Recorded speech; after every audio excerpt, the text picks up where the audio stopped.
오늘 우리에게 주신 하나님 말씀 사무엘상 19장 말씀입니다. 19장 18절에서 23절까지 우리 함께 보겠습니다. 사무엘상 19장 18절에서 23절까지 말씀입니다. 같이 읽겠습니다. 시작. 다윗이 도피하여 라마로 가서 사무엘에게로 나아가서 사울이 자기의 행한 일을 다 전하였고 다윗과 사무엘이 나요스로 가서 살았더라. 어떤 사람이 사울에게 전하여 이르되 다윗이 라마나요스에 있더이다 하매 사울이 다윗을 잡으러 전령들을 보냈더니 그들이 선지자 무리가 예언하는 것과 사무엘이 그들의 수령으로 선 것을 볼 때에 하나님의 영이 사울의 전령들에게 임하매 그들도 예언을 한지라. 어떤 사람이 그것을 사울에게 알리매 사울이 다른 전령들을 보냈더니 그들도 예언을 했으므로 사울이 세 번째 다시 전령들을 보냈더니 그들도 예언을 한지라.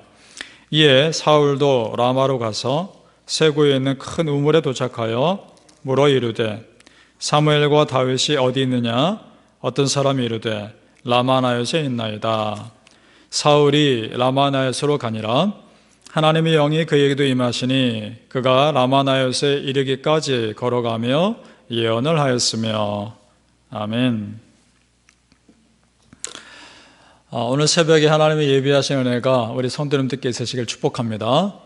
오늘 내 안에 쓴뿌리를 남겨두지 마십시오라는 제목으로 말씀 전하겠습니다. 자, 오늘 19장 우리가 일부분만 읽었지만 전체 내용을 보면 아이러니한 상황이 나옵니다. 사울 왕이 다윗을 두 번이나 죽이려고 하죠. 그런데 참 아이러니한 것은 그 사울 왕의 아들과 딸은 다윗을 살려주려고 합니다. 자, 비슷한 장면 우리 구약에 한 번 또 있죠. 어떤 장면입니까? 애굽에 포로로 있을 때, 노예로 있을 때 그 애굽 왕 바로가 유대인들의 아이들을 다 죽이려고 그러죠. 그런데 정작 그 애굽 왕 바로의 딸은 유대인 중에 모세를 살려줍니다. 참 신기한 장면이죠. 무슨 말입니까? 하나님은 원수들이 있는 한 복판에서도 당신의 믿음의 백성을 지켜주신다는 사실입니다. 믿으십니까? 마치 모세가 유대인을 죽이려는 바로왕의 궁전에서 보호받고 자랐던 것처럼 지금 다윗을 죽이려는 사울왕의 궁궐에서 하나님은 다윗을 지켜주고 계십니다. 그러니까 여러분, 장소가 중요한 것이 아닙니다. 하나님께서 내가 어디에 있든지 나와 함께 계시면 그곳이야말로 가장 안전한 곳인 줄로 믿습니다. 여러분이 믿음의 사람으로만 서 있으면 하나님은 여러분을 지켜주시는 분인 줄로 믿으시길 바랍니다. 자, 여러분, 사울은 왜 다윗을 이토록 죽이려는 것일까요? 우리 지난 시간부터 계속 보았습니다. 사울이 하나님 소리보다는 사람의 소리에 예민해서 사람들이 다윗을 더 좋아하는 것 같으니까 마음이 편치 않았다, 불쾌했다라고 보았습니다. 자, 보세요. 그러니까 다윗을 경계합니다. 그 경계하는 마음이 미움으로 바뀝니다. 미움이 살인하는 마음으로 바뀝니다.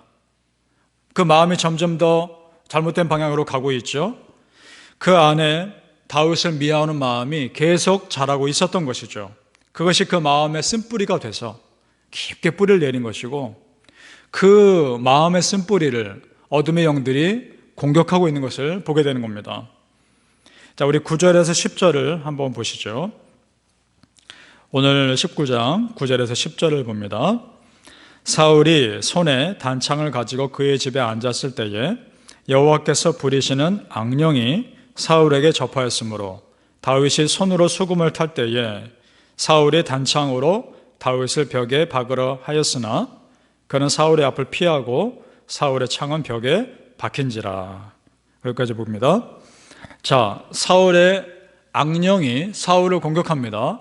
그리고 창을 가지고 있다가 수금을 타고 있는, 그러니까 아마도 다윗이 사울왕의 마음을 편하게 해주기 위해서 수금을 타고 있었던 것 같습니다.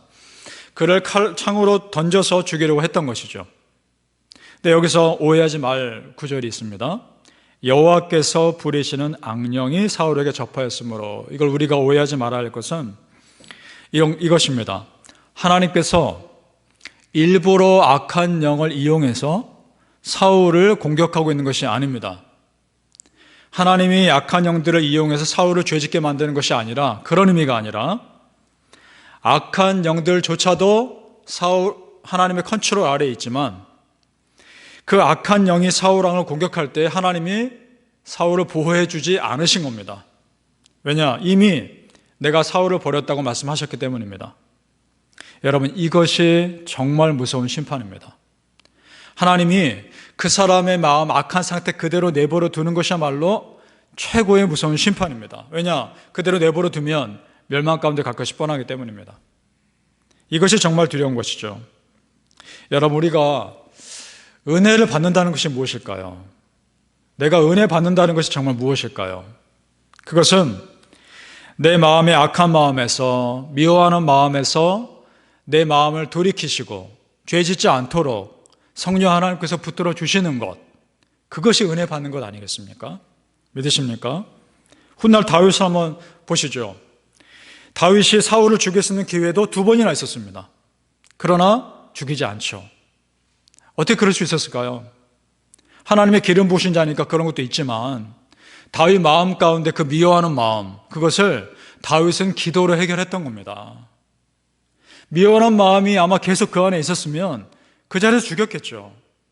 그러나 이미 그는 그 마음을 하나님과 기도 통해서 해결한 것입니다. 이것이 은혜죠.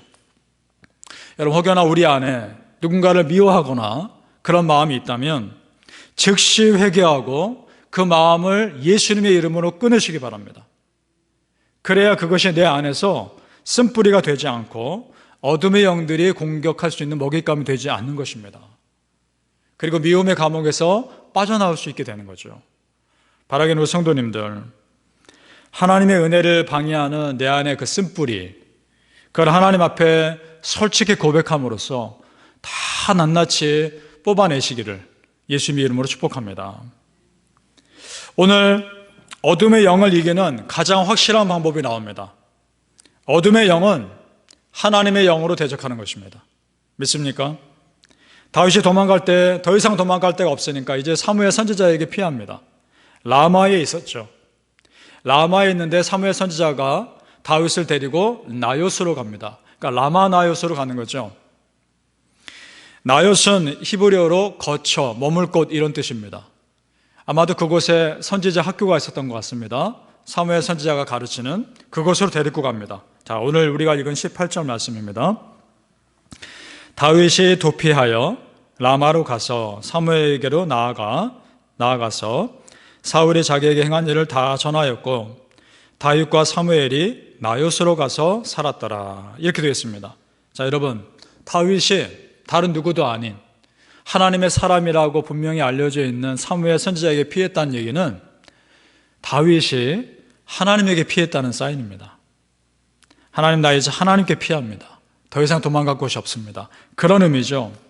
자, 그럼 사울 왕이 가만 놔뒀을까요? 아니죠. 신하들을 몇 번이나 보냅니다. 3번이나 보내지만 번번이 다윗 잡는 데 실패하죠. 그래서 직접 자기가 갑니다. 그랬더니 놀라운 일이 일어나죠. 23절 말씀입니다. 사울이 라마나요스로 가니라 하나님의 영이 그에게도 임하시니 그가 라마나요스에 이르기까지 걸어가며 예언을 하였으며, 거기까지 보겠습니다. 자, 사무엘상 20장에 보면 이 예언한 틈을 타서 다윗이 도망갔다라고 되어 있습니다. 그러니까 하나님께서 어둠의 영에 붙잡혀 있는 사울 왕을 예언하게 하십니다. 강권적으로 역사하셔서 그 틈에 다윗이 도망갈 수 있었던 겁니다. 사울 왕은 다윗을 잡고자 하는 생각조차 지금 못하고 있는 것이죠. 자, 여러분, 이것이 우리가 영적으로 승리하는 삶에 대한 힌트가 되는 것이죠. 어둠의 영이 아무리 그 사람을 붙잡고 있어도 하나님의 영을 누르고 있으면 어떠한 영향도 미칠 수 없다는 것입니다. 하나님의 영이 더 강하시기 때문입니다. 영은 영으로 맞서는 겁니다. 내 안에 불쑥불쑥 솟아나는 그런 분노와 미움과 욕심들, 그것을 여러분 나에게 있는 자연스러운 감정이라고만 생각하지 마십시오. 내 안에 빈틈, 조금의 미움의 씨앗들과 분노의 씨앗들을 건드려서 나를 무너뜨리게 하기 위한 어둠의 영들의 공격일 수 있습니다. 그래서 그것들을 영으로 대적하는 겁니다. 정말 기도하시고 영적으로 깨어있으셔서 예수 그리스도의 이름으로 대적하시고 끊으시기 바랍니다. 오늘 다윗은 그것을 참 잘했던 사람입니다. 지혜로웠죠. 힘들수록 하나님께 피하죠. 내 힘으로 감당할 수 없을수록 기도로 이깁니다. 자, 지금 다윗의 입장을 한번 생각해 보시죠. 사울이 다윗을 미워하는 것 때문에 얼마나 고생합니까? 그렇죠? 그런데 저는 이것도 보이는 것 같습니다. 동시에 다윗 자신도 자기가 사울을 미워하는 마음 때문에 얼마나 괴로웠을까요? 두 가지로 괴로워하고 있는 겁니다, 지금 다윗은. 그래서 하나님께 피하고 있는 것이죠. 그래서 하나님의 사람 사무엘의 도움받아 기도로 그 마음을 이겨내고 있었을 거란 말입니다. 여러분, 바라기는 나 스스로 컨트롤할 수 없는 내 안에 성품들이 있다면 기도로 하나님께 피하시기 바랍니다. 그래서 하나님의 만져주시고 회복시켜주시는 은혜가 우리 성도님들께 있으시기를 예수님 이름으로 축복합니다. 아멘. 기도하시겠습니다. 아버지 하나님 감사합니다. 오늘 다윗과 사울의 관계를 보면서 정말 내가 어떤 마음으로 살아가야 하며 어떠한 삶의 자세로 살아가야 하는지에 대한 도전을 받습니다. 내 안에 불쑥불쑥 솟아나는 미움의 마음들, 분노의 마음들이 있다면 하나님 그 마음들을 하나님께 기도함으로 피하게 도와주시고 우리 주 예수 그리스도의 은혜로 다 끊어내게 하여 주옵소서. 그래서 내 안에 사랑하는 마음만, 감사하는 마음만, 은혜의 마음만 가득 차게 하여 주옵소서. 하나님, 정말 영은 영으로 대적해야 함을 알게 하시고 예수 그리스도의 은혜가 우리의 삶을 온전히 지배할 수 있도록 도와주시옵소서. 우리 성도님들 마음 가운데 평안함이 채워지게 도와주시고 그런 영적인 비밀함과 진리를 깨달아서 조금이라는 빈틈도 어둠의 영들에게 주지 않을 수 있게 하여 주시옵소서. 감사하며 예수님 이름으로 기도합니다. 아멘.